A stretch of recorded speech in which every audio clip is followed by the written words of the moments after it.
Hey guys, welcome back. Today I want to tell you why I think the Diamondback nozzle is better than the Olsson Ruby nozzle. And it's based on a couple different things that I'm going to show you later. But before we get to that, if you could like, subscribe, and hit the notification bell, that would be a huge help to the channel. So first off, the way that I found the Diamondback was at a trade show, the Rapid+TCT trade show in May. I believe May 17th I was there in Detroit, Michigan. And you may be familiar with some of the material there from 3D Printing Nerd. I believe some other YouTubers were maybe there as well. But a lot of cool stuff there. Went as part of a work thing, so I had a work buddy there who's in a different department that also has printers at our work. And so we were looking around. There's a lot of booths. We were only there for a half a day or so, and so there's a lot to look at, a lot to take in. And so we came across this booth that said Diamondback, and they had a big 3D printed nozzle on a table. I was like, So I went over there, and they had a really cool, really simple, straight to the point demo. They just had a bowl with a big chunk of ice in it, and one of the guys at the booth had like 3 or 4 different chips, like the size of a penny. And so they had a steel one, a brass one, a ruby one, so an Olsson Ruby, and the Diamondback, the synthetic diamond material they use in their nozzle. And so I was kind of explaining to him that, hey, when I use the Ruby nozzle, I have to print PLA at like 220C. And usually I can print at 200, 205 on a brass nozzle. And so he's like, yeah, that's what we're trying to solve.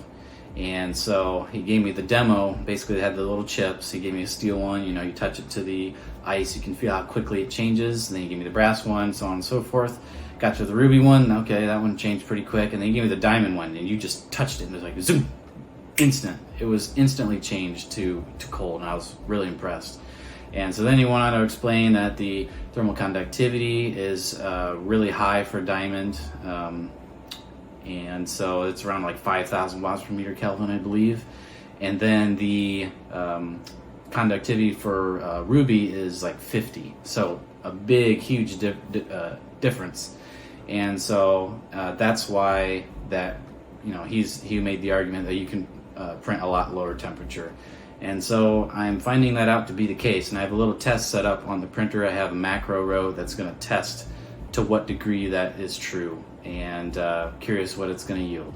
Basically, I wrote a macro that I decrease the hot end temperature 5 degrees, wait till it stabilizes within a half a degree Celsius, and then extrudes 50 millimeters of filament, and then it goes and it drops down 5 degrees each time.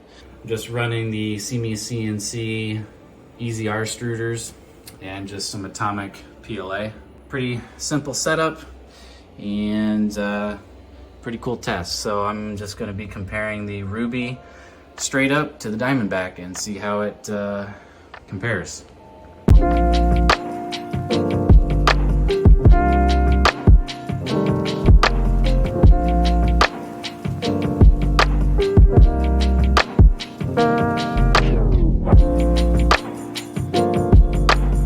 Time to put the Ruby nozzle in. Just dug it out of the storage box. So we're gonna see how this thing does compared to the Diamondback.